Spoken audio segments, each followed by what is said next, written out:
EPFO से जुड़े आप सभी ईओ एओ के अभ्यर्थी, आप सभी का डीपीआईएस में स्वागत है मित्रों।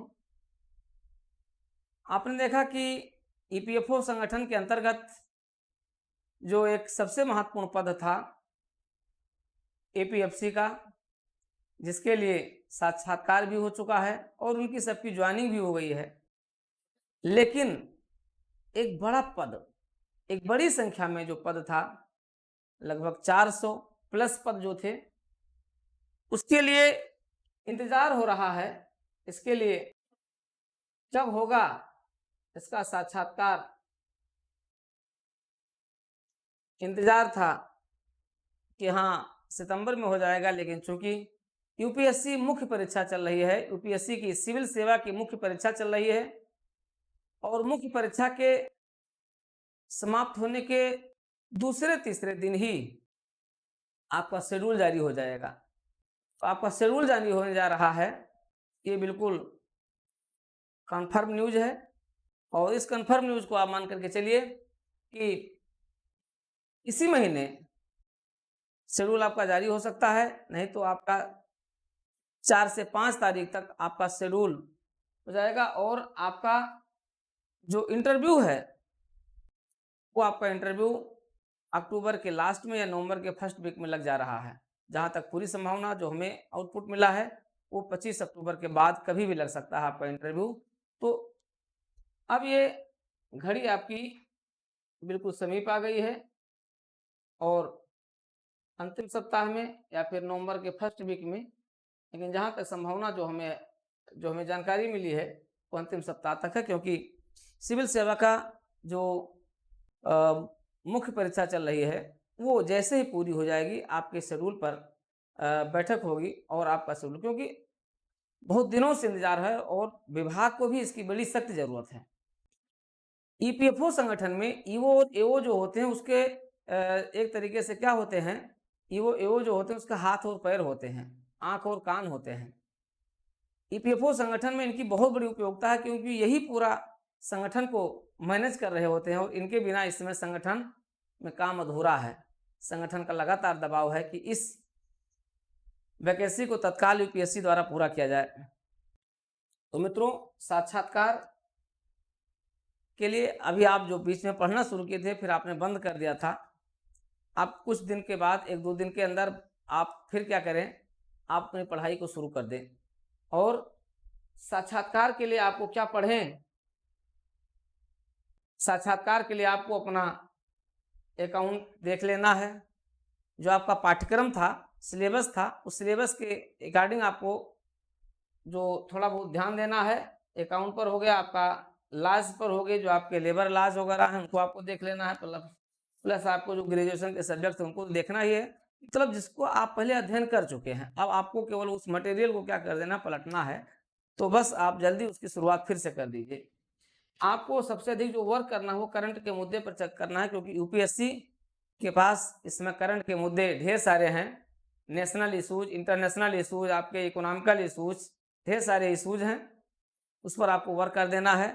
और कई इशूज आपके बन रहे हैं जिसको हम लोग इंटरव्यू में एपीएफसी में बताए थे, सेम टू सेम वही इशूज पूछे गए थे, वो आपके सामने फिर आपके सामने रखा जाएगा, उसी इशूज पर आपको चर्चा करना होगा।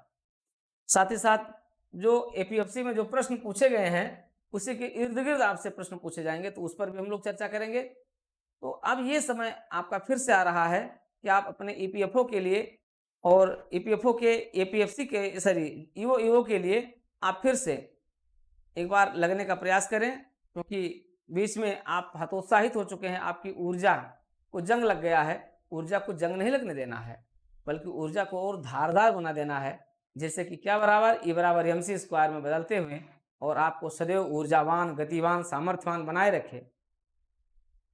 आपके लाइफ की जो पोटेंशियलिटी है और जो एक तरीके से जो गतिशीलता है वो गतिशीलता बनी रहनी चाहिए। तो मित्रों, आइए और फिर से अपने उस ईपीएफओ के साक्षात्कार के लिए आ रही डेट पर आप हो जाइए और डीपीआईएस यूट्यूब चैनल के साथ जुड़े रहिए।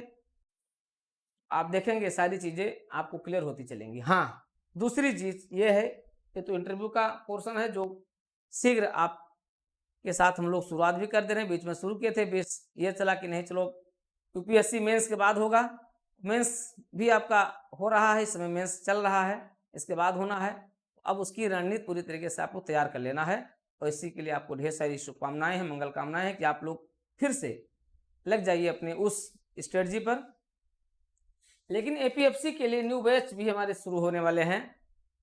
आपके 2025 में जो वैकेंसी आने वाली है 2025 के लिए, उसके लिए भी बहुत जल्दी बैच की शुरुआत होने जा रही है।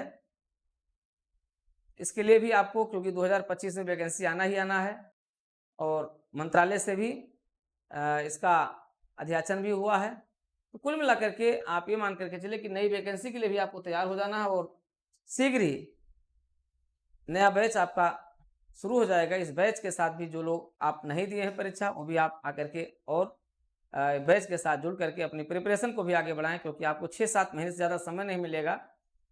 आप अपने नए वैकेंसी के लिए भी आपको अपनी स्ट्रेटजी को बढ़ाना होगा, क्योंकि एपीएफसी जानते हैं आपका आईएएस से कम पद नहीं है, बहुत शानदार पद होता है, बहुत ही महत्वपूर्ण पद होता है। तो मित्रों, इस तरीके से आपने देखा आज इस इम्पॉर्टेंट न्यूज़ के साथ, ब्रेकिंग न्यूज़ के साथ हम आपके साथ जुड़े रहे हैं। इसलिए आप इन सारी चीज़ों को जानने के लिए, इसके बारे में पूरी नॉलेज रखने के लिए आप हमारे देवप्रयागम आईएएस ऐप के साथ और डीपीआईएस यूट्यूब चैनल के साथ जुड़े रह करके आप इसको बनाए रख सकते हैं। तो आप आज और अभी नहीं सब्सक्राइब किए हैं तो आप डीपीआईएस यूट्यूब चैनल को भी सब्सक्राइब कर लीजिए, जिससे कि आप हमारे साथ निश्चित रूप से आप संबद्ध बने रहें। तो पुनः आपको इस आने वाली साक्षात्कार की तिथि के लिए शुभकामनाएं हैं। आप फिर से एनर्जेटिक तरीके से इस पर लगिए और अब आपका वार खाली नहीं जाएगा। अब आप अगर अपनी कमान, तीर कमान को उठा लिए हैं तो आपको ब्रह्मास्त्र संधान करना ही होगा और उस ब्रह्मास्त्र के संधान से आपको विजयश्री प्राप्त करनी ही होगी।